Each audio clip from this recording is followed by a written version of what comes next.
আপনার এই যে জনতা ব্যাংকের নিচে যে কালকে অগ্নিকাণ্ডটা ঘটলো, তো এটা কিভাবে সূত্রপাত হলো একটু দর্শক উদ্দেশ্যে বলুন। এটা রাত্রে 11:30টার দিকে দোকানদাররা দোকান বন্ধ করে সবাই বাড়িতে চলে গেছে। তখন বাসা থেকে খাওয়া দাওয়ার পরে রেস্ট নিবে, ওই টাইমেই বাজার থেকে ওই যে বোবাই আছে কাগজপত্র ওগুলা খোঁজ করতেছে, টোকাই নিয়ে বিক্রি করবো।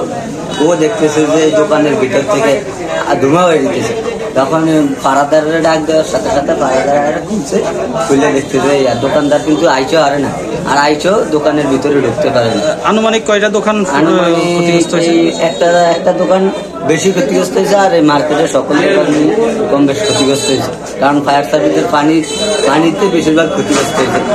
আর বিশেষ করে এই দোকানটাও অনেকই ক্ষতিগ্রস্ত হয়েছে। তাহলে উপরে হচ্ছে জনতা ব্যাংক আর নিচে মার্কেট। উপরে জনতা ব্যাংক, হ্যাঁ, নিচে মার্কেট।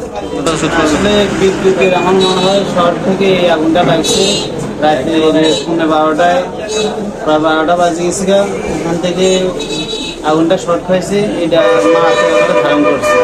কেউ কাছে দ্বারা চলাইতে পারে না, তাৎক্ষণিক ফায়ার সার্ভিস আমাদের আন্তরিকভাবে খুব উপকার করছে।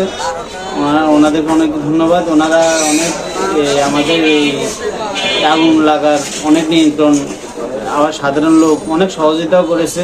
পাশাপাশি মানুষগুলো আমাদেরকে বাজার ব্যবসায়িক যারা আসছিল, আশপাশের মানুষগুলো যারা আসলো কাছে, আমরা কিছুই করতে পারিনি, ওনারে করছে।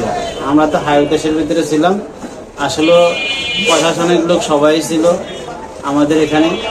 তো এখন আমাদের একটু ক্ষয়ক্ষতি হয়েছে অনেক, আমাদের 3টা দোকান বিশেষ করে ক্ষয়ক্ষতি হয়েছে পানিতে। এবং আনুমানিক কয় কোটি টাকার বা কয় লাখ টাকার জিনিসপত্র ক্ষতি হয়েছে, এটা একটা অনুমান করা যাবে? আনুমানিক প্রায় 35 লাখ টাকার মতন। 35 লাখ টাকার খরচ? 35 লাখ টাকার উপরে গেছে। হ্যাঁ, ওষুধ 25 লাখ টাকার উপরে গেছে। আসলে আপনাদের কাছে আমরা দোয়া চাই, আমাদের এই ক্ষতিটা অন্তত কাটিয়ে উঠতে পারি। আপনাদের কাছে সহযোগিতা চাই যেন ক্ষতিটা আমরা কাটিয়ে উঠতে পারি। ধন্যবাদ। রাত্রে 12টা বাজে আপনার দোকানে আগুন লাগছে, আপনি ওই সূত্রপাতটা জানেন না কোথেকে লাগছিল?